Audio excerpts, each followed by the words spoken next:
Hello friends, Snehal's kitchen रेसिपीजमध्ये तुमचं सर्वांचं पुन्हा एकदा खूप खूप स्वागत. मी आहे स्नेहल. आज मी तुमच्यासाठी घेऊन आली आहे झटपट होणारा नाश्त्याचा प्रकार, तो म्हणजे इन्स्टंट आंबोळी. आता आंबोळी म्हटल्यावर तुम्हाला मनात आलं असेल हे रात्रभर पीठ भिजून ठेवावं लागेल किंवा याला फर्मेंटेशनची गरज असेल, तर तसं काहीही नाही. अगदी इन्स्टंट होणारी आंबोळी आहे. ते सुद्धा आपण दलियापासून, म्हणजे आपली जी घरामध्ये लापशी असते त्याच्यापासून बनणारी इन्स्टंट आंबोळी आपण आज बनवणार आहोत, एकदम कमी साहित्यांमध्ये.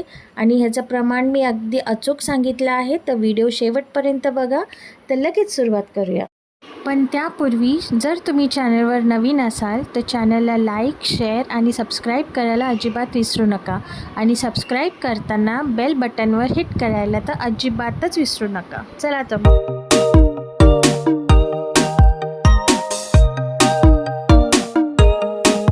तर आपण साहित्य बघूया, आपण काय काय घेतलं आहे.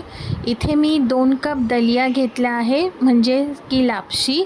इथे मी जाड लापशी घेतली आहे. तुमच्याकडे बारीक असेल दलिया तरी चालेल. तर इथे 2 कप दलिया घेतला आहे.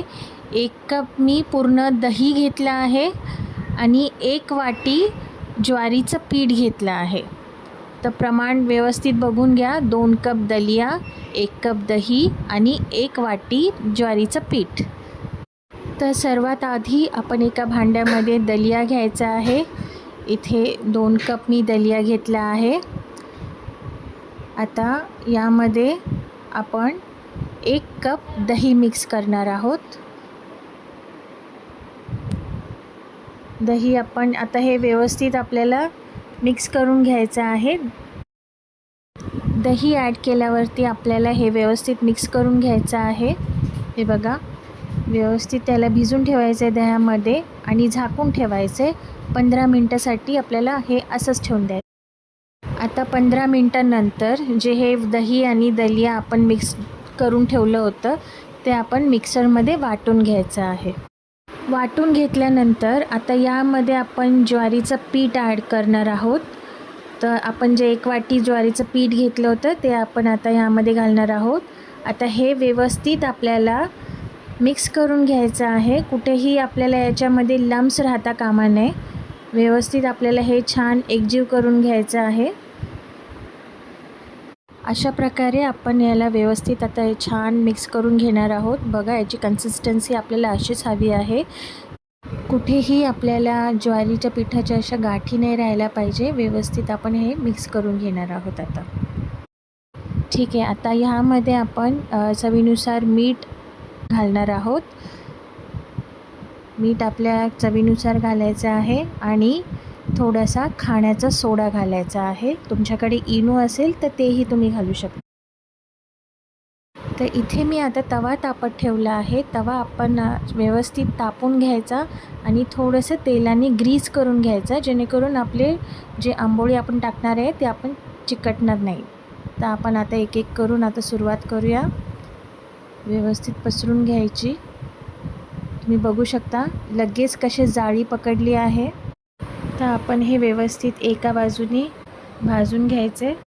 याला आपल्याला अजिबात वेळ लागत नाही. 1 मिनटं झाले की लगेच आपण याला पलटून घेणार आहोत. हे बघा किती छान जाळी आली आहे. बघू शकता किती छान सुरेख कलर आला आहे. आता दुसऱ्या बाजूनेही आपण हे छान शेकून घ्यायचं आहे. अत्यंत पौष्टिक असा हा पदार्थ आहे, जे आपण नाश्त्याला बनवू शकतो. तर हे नक्की ट्राय करून बघा. तर अशा प्रकारे आपण एक एक करून सगळ्या आंबोळ्या तयार करून घेणार आहोत. तर दलिया आणि ज्वारीचं पीठ हे वापरून आपण आजचा नाश्ता बनवला आहे. तर कसा वाटला ते सांगा. अत्यंत पौष्टिक असा नाश्ता झाला आहे आपला. अगदी लहान मुलांपासून ते मोठ्यांपर्यंत सगळेजण हे खाऊ शकतात. तर तुमच्या आवडीच्या चटणीसोबत किंवा सॉससोबत तुम्ही याचा आस्वाद घेऊ शकता. तर हे बघा, तुम्ही बघू शकता किती मऊ लुसलुशीत कापसासारखा झाला आहे. तर कसा वाटला आजचा पदार्थ नक्की करून बघा आणि चॅनलला लाईक, शेअर आणि सबस्क्राईब करायला विसरू नका. आणि सबस्क्राईब करताना बेल बटनवर हिट करायला तर अजिबात विसरू नका, म्हणजे जेव्हा कधी मी व्हिडिओज टाकेल तुम्हाला नोटिफिकेशन भेटेल. तर पुन्हा भेटू आपण पुढच्या रेसिपीसह. तोपर्यंत बाय.